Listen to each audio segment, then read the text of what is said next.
The wind carried a chill that morning, as if the air itself remembered. In a small town nestled in the southern United States, the Johnson family's story began, not in triumph, but in silence, a silence carved by generations of pain, survival, and unspoken dreams. Sarah Johnson, the family matriarch, had always said, "Our roots run deep in soil watered with both blood and hope." And that was no metaphor. In 1937, Elijah Johnson, Sarah's grandfather, was a sharecropper, a man of little means but immense dignity. He worked the land he didn't own, waking before dawn to tend to cotton fields that would never yield him wealth, only enough to feed his wife and children. Yet Elijah was more than a laborer. He was a dreamer in chains.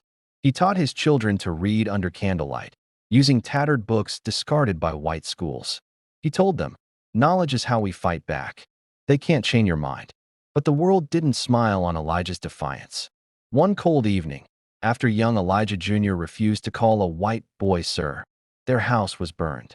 The family barely escaped. No one was arrested. No one even pretended to care. It was a lesson etched into their skin. Survival sometimes meant silence. Sarah, just a girl then, never forgot the flames. Years later, when she bore her first child, Samuel, she held him tightly and whispered, "You will be free, even if I never am." Samuel grew up under Jim Crow laws. He sat in the back of buses, drank from separate fountains, and walked to a rundown school miles from their home while white children rode past in yellow buses. But Samuel inherited his grandfather's fire. As a teen, he joined local civil rights meetings in secret. At 15, he was arrested during a peaceful protest at a lunch counter. His mugshot became a badge of pride in the Johnson household. Sarah wept, not out of fear, but because for the first time, she felt the chains begin to loosen. In the 1960s, Samuel met Grace, a sharp-tongued, intelligent woman from Atlanta who refused to lower her gaze. They married not out of tradition, but defiance. Their wedding was held in the very church where whites once held segregated services. The pews that day were filled with black, brown, and even a few white faces, proof that the world was shifting, however slowly. Together, Samuel and Grace raised 3 children, Angela, David, and little Ruth. Each child carried a different piece of the family's pain and promise. Angela was fierce, quick to anger, and quicker to act. David was quiet, a thinker, often lost in books and journals. Ruth, the youngest, was different. Sensitive, artistic, she often asked, "Why do people hate us when we haven't done anything wrong?" No one ever had an easy answer. Why the time the 1980s arrived, the Johnsons had moved north. Detroit offered factory jobs, better schools, and a semblance of peace. But racism doesn't end at state lines. Angela was once suspended for talking back when she corrected her white teacher's mispronunciation of her name. David was stopped and frisked at 14 just for walking home in a hoodie.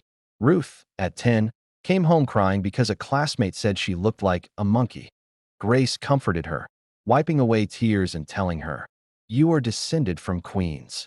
Samuel worked long hours, but never missed a protest. Grace became a community organizer, helping black families buy their first homes.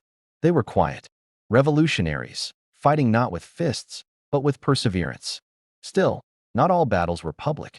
Sometimes, the worst racism was whispered in boardrooms, carved into hiring policies, or baked into mortgage rates. The Johnsons fought, lost, won, and endured, but pain has a way of echoing. When Angela entered college, she found herself struggling with depression. "I'm tired," she once told her mother, "of always having to prove I deserve to exist." Grace listened, held her, and reminded her of Elijah, of the fire, of survival. Angela went on to become a lawyer, fighting police brutality cases, standing in courtrooms her ancestors were once barred from entering. David became a writer, using his pen to expose injustice and elevate voices like his own. His essays went viral, his words igniting conversations and anger. "Let them be angry," he said. "Maybe then they'll understand." Ruth chose silence, but not weakness. She became a painter. Her canvases, often filled with haunting imagery of chains, broken wings, and burning houses, told the story of her bloodline. One of her most famous works, Flames of My Grandfather's Roof, hung in the National African American Museum. In Washington, D.C. decades passed. The Johnsons grew older. Samuel, in his final days, sat on his porch and told stories to his grandchildren. He spoke of fires, marches, arrests, and love. They tried to bury us, he told them, but we were seeds. When he passed, Ruth painted a mural on the side of their old Detroit home. A tree, its roots tangled with chains, but its branches stretching toward the stars. People came from across the city to see it. Some cried, others prayed. All were reminded the Johnsons were never just a family, they were a testament of endurance, of resistance, of love that outlasted hatred. The world had changed. Or at least, it pretended to be. By the early 2000s, Angela had two children of her own, Maya and Jordan.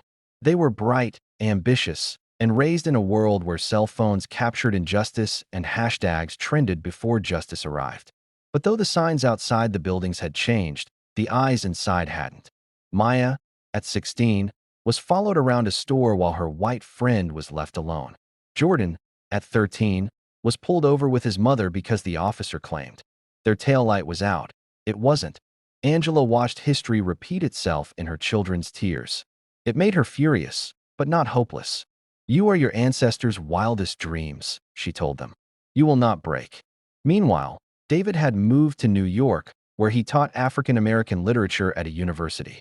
He lectured about Baldwin, Du Bois, and Morrison with the same fire his grandfather once used in cotton fields to teach his children to read. One evening, after a lecture on structural racism, a student approached him. She was white, nervous, but sincere.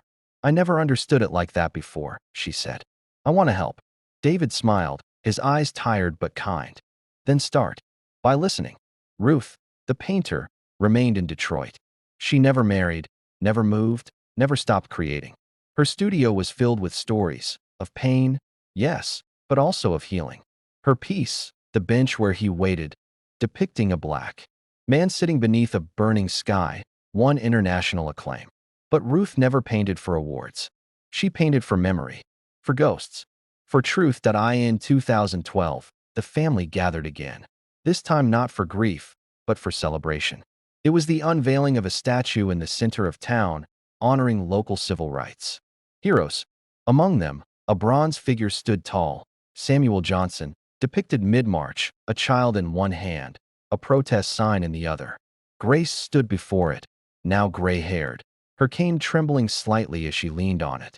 "He didn't march for statues," she said. "He marched for tomorrow." And then she looked at her grandchildren. "And here you are." The moment was beautiful, but beauty does not protect from pain. Only 2 years later, the Johnsons, along with millions of others, watched footage of a black man named Eric Garner crying out, "I can't breathe." The words echoed through their living rooms, into their hearts, and through generations. Sarah had heard similar cries during lynchings her own father narrowly escaped. Samuel had heard it in jail cells and on dusty roads. Angela heard it in her own bones. Maya cried watching it.